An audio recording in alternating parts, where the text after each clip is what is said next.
பைக்ல வேகமா போனாலும் மெதுவா போனாலும் ஒரே மாதிரி மைலேஜ் கிடைக்குமோ கிடைக்காதோ. ஆனா அல்ட்ரா டியூரா ஃபிளேம்ல அதிக வெப்பத்துல சமைச்சாலும் எத்தனை பர்னர்ல சமைச்சாலும் 70% எரிவாயு சேமிக்கும். வேகமாவும் சமைக்கலாம், காசு மிச்சம். Ultra டியூரா flame.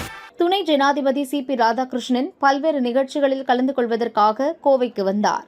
டவுன்ஹாலில் உள்ள மாநகராட்சி அலுவலக வளாகத்தில் காந்தி சிலைக்கு அவர் மரியாதை செலுத்த வர இருந்தார். இதையொட்டி நூற்றுக்கணக்கான போலீசார் பாதுகாப்பு பணியில் ஈடுபட்டிருந்தனர்.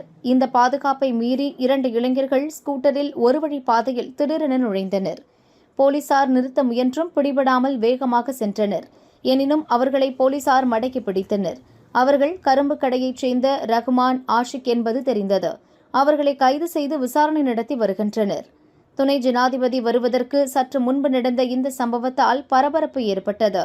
அதற்கு காரணம் 2022 கார் குண்டு வெடித்தது இந்த ஏரியாவில்தான். துணை ஜனாதிபதியை வரவேற்க கூடியிருந்த பாஜகவினர் பாதுகாப்பு குறைபாடு என கூறி போலீஸை கண்டித்து போராட்டத்தில் ஈடுபட்டனர். அவர்களை போலீசார் சமாதானப்படுத்தினர்.